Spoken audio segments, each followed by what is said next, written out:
मुंबई नासिक महामार्ग पर स्थित प्रसिद्ध आरडी फार्म हाउस पर कथित अनधिकृत निर्माण के खिलाफ कार्रवाई करने के लिए एमएमआरडीए की टीम मौके पर पहुंची। कार्रवाई के दौरान कुछ समय के लिए तनावपूर्ण स्थिति बन गई थी। इसके बाद संबंधित पक्ष की बात सुनने के बाद एमएमआरडीए ने फिलहाल कार्रवाई स्थगित कर दी और सामने वालों को 15 दिन की अंतिम मोहलत दी है।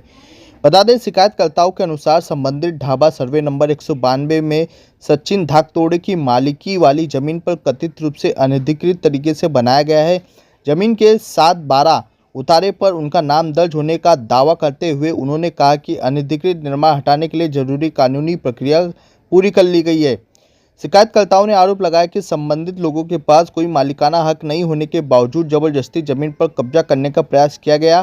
साथ ही ग्राम पंचायत की घरपट्टी सर्वे नंबर 180 की दिखाकर कथित फर्जी दस्तावेज के आधार पर कब्जा करने का भी आरोप यहां पर लगाया गया है। एमएमआरडीए ने संबंधित पक्ष को 15 दिनों के अंदर या तो अनधिकृत निर्माण खुद हटाने या फिर जमीन और निर्माण से जुड़े वैध दस्तावेज पेश करने के निर्देश दिए।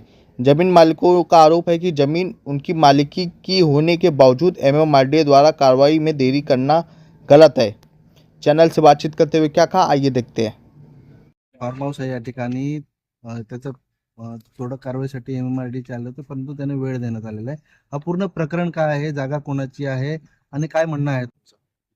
आज दिनांक 29/2026 ऍक्च्युली ही जागा जी आहे ही ॲज पर पेपर जो महाराष्ट्र शासनाचा जो पेपर आहे जो 7/12 आहे त्या मानाने ही जागा सचिन दशरथ धाकतोडे यांच्या नावावरती आहे.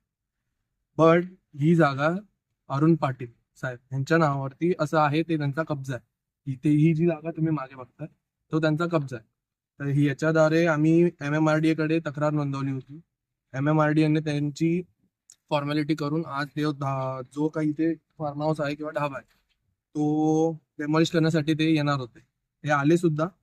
त्यांनी सगळे समोरच्या अरुण पाटील साहेबांकडनं त्यांनी मुदत घेतली 10-15 दिवसाची पेपर सादर करण्यासाठी.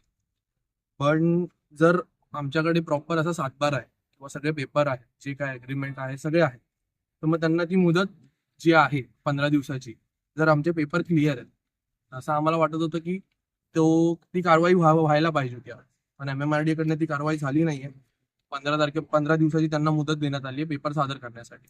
कोर्टात वगैरे तुमचे केस चालू आहेत का? नाही, कोर्टात वगैरे अजून काही केस चालू नाही.